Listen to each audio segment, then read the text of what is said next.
জিগনেশ মেবানিকে চেনেন না হিমন্ত বিশ্ব শর্মা। আসলে মুখ্যমন্ত্রীর বিরুদ্ধে অভিযোগ উঠেছিল যে তিনি প্রতিহিংসার রাজনীতি করছেন। এর পরিপ্রেক্ষিতেই হিমন্ত বলেন, আমি তাকে চিনি না, আর আমি যখন তাকে চিনি না তখন প্রতিহিংসার রাজনীতির কথা আসে কিভাবে। উল্লেখ্য, প্রধানমন্ত্রী নরেন্দ্র মোদীর বিরুদ্ধে একটি টুইট করেছিল জিগনেশ। এ নিয়ে অসমের কোকরাঝাড়ে মামলা হয়। এর পরিপ্রেক্ষিতেই সোমবার গভীর রাতে তাকে গুজরাটের পালানপুর থেকে গ্রেপ্তার করে গুয়াহাটি নিয়ে আসা হয়। সেখান থেকে গাড়িতে কোকরাঝাড়। নির্দল বিধায়কের বিরুদ্ধে ফৌজদারি চক্রান্ত সহ নানা অভিযোগে মামলা রুজু হয়েছে। এ প্রসঙ্গে হিমন্তের প্রতিক্রিয়া, আমি জানি না উনি কে, নির্দিষ্ট কিছু জানা নেই। জিগনেশের গ্রেপ্তারি কি রাজনৈতিক প্রতিহিংসার প্রতিফলন? কংগ্রেস সহ বিরোধীদের তেমনই অভিযোগ। যদিও হিমন্তের বক্তব্য, আমি যখন ওকে চিনি না তখন প্রতিহিংসার রাজনীতি আসছে কোথা থেকে। এদিকে গুজরাটের দলিত নেতা জিগনেশের গ্রেপ্তারের বিরুদ্ধে সুর চড়িয়েছে কংগ্রেস মুখপাত্র রণদীপ সুরজেওয়ালাও টুইট করেছেন, স্বৈরাচারী শাসক আতঙ্কিত, মহারাজা বুঝি ভীত। রাতের অন্ধকারে জিগনেশ মেবানির গ্রেপ্তারির মধ্যে একটা বার্তা রয়েছে, এটা আতঙ্কের লক্ষণ। দেশের সাম্প্রদায়িক সম্প্রীতি রক্ষার ডাক দেওয়া প্রধানমন্ত্রীকে ধর্মের নামে মানুষকে লড়ালড়ি করতে না দেওয়ার আবেদন করাটাও এখন অপরাধ। প্রশ্ন করাও কি অপরাধ, বলেন সুরজেওয়ালা। साथियों, तानाशाह डर गया है, शहनशाह घबरा गया है। हमारे साथी विधायक गुजरात के जिग्नेश मेवानी जी की रातों रात कोकराझार असम पुलिस से पालनपुर गुजरात तक पुलिस ले जाकर गिरफ्तारी करना इस घबराहट का, इस छटपटाहट का संदेश भी है और चिन्ह भी है। क्या इस देश में अब कम्युनल एमिटी यानी सांप्रदायिक सौहार्द, उसकी अपील करना और प्रधानमंत्री से धर्म के नाम पर लोगों को ना लड़वाने की अपील करना अब अपराध है?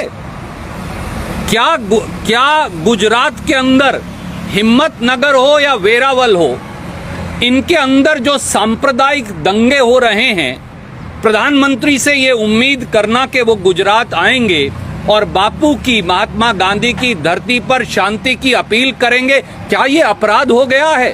क्या इस देश में संविधान को अब रोन दिया गया है और कानून की हत्या कर दी गई है? जिग्नेश मेवानी की गिरफ्तारी ये दर्शाती है, पर जान ले तानाशाह और जान ले सत्ता के अहंकार में अंधा हुआ शहनशाह, ये आवाज जिग्नेश मेवानी की हो या कांग्रेस के और देश के हर उस व्यक्ति की जो सांप्रदायिक सौहार्द और भाईचारे में आज भी विश्वास करता है, जो ये सोचता है, जानता है, समझता है, मानता है कि हिंदू, मुस्लिम, सिख, ईसाई एक देश में इकट्ठे भाईचारे से रह सकते हैं, जो इन्हें तोड़ने का प्रयास करेगा वो चूर चूर हो जाएगा, वो बच नहीं सकता।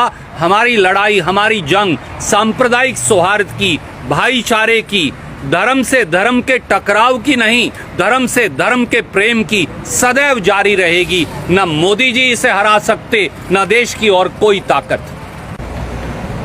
The dictator is now running scared. The self-anointed Shahenshah of the country is deeply prejudiced, as also running helter and skelter.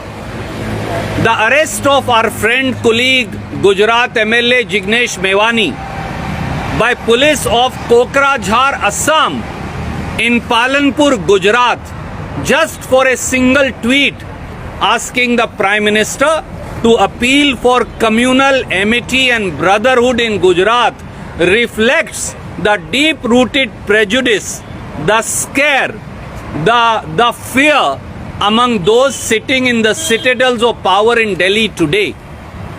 Does the Prime Minister and the Bharatiya Janata Party think that they can browbeat Jignesh Mevani and every voice of this country, irrespective of political affiliation, rising for communal amity, for brotherhood, for cohabitation, for cohesion, for walking hand in hand together for progress of India?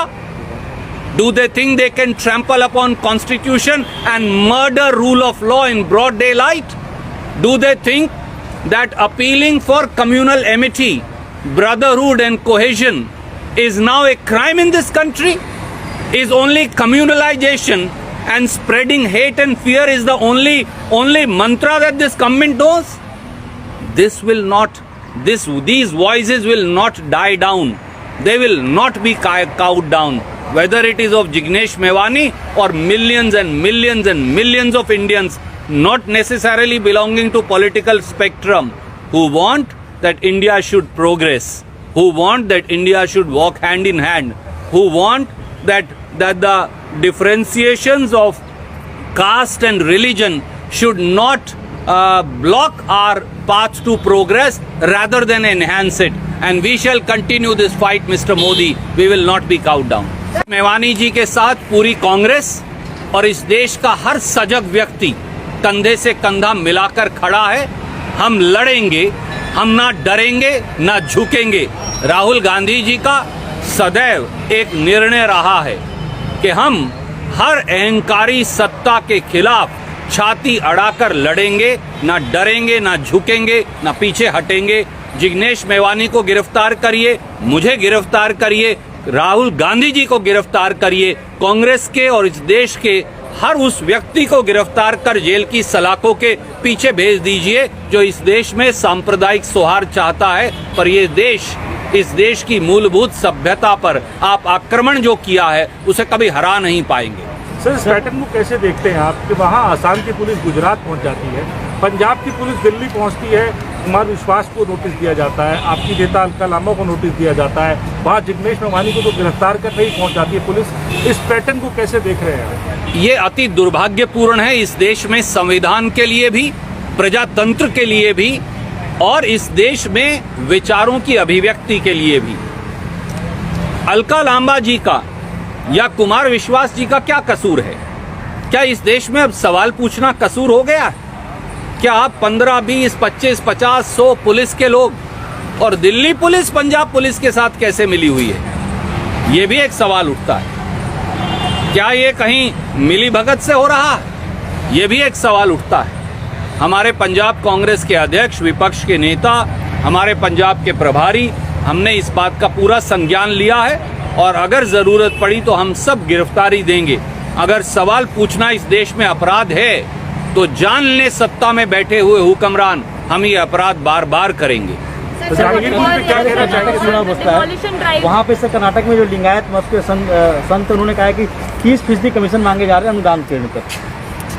आदरणीय मित्र, Bharatiya Janata party के शासन में अब तो संत महात्मा भी मजबूर हो गए हैं और 30% तक घूस और रिश्वत देने को मजबूर हो गए हैं। ये मैं नहीं कह रहा, ये कर्नाटक के संत महात्मा भारतीय जनता पार्टी की बोम्मई सरकार के बारे में कह रहे हैं। और जब संत महात्मा ये आवाज उठाते हैं तो माँ सीता की तरह उन्हें अग्नि परीक्षा देने की बात कही जाती है। ये भी संत महात्माओं की ये दुर्गति और ये हालात केवल भारतीय जनता पार्टी के शासन में ही संभव हैं। प्रधानमंत्री जी आप चुप क्यों हैं?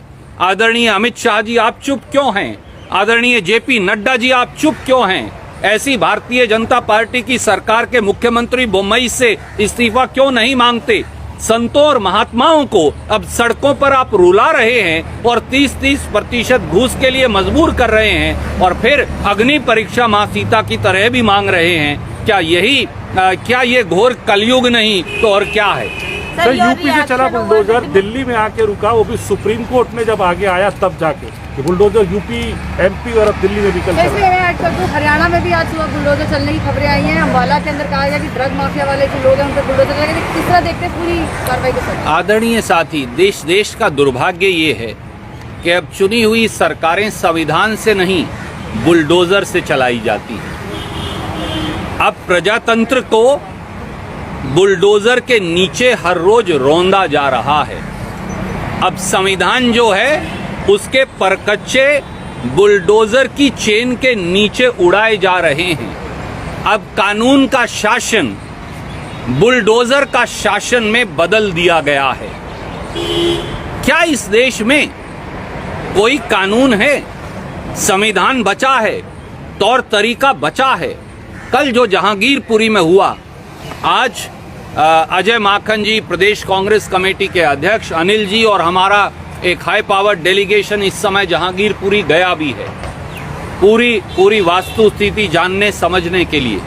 पर मेरा बड़ा सीधा सवाल है, आप कोई भी हो, कानून में ये अनिवार्य है कि आपका घर गिराने से पहले आपको नोटिस दिया जाएगा।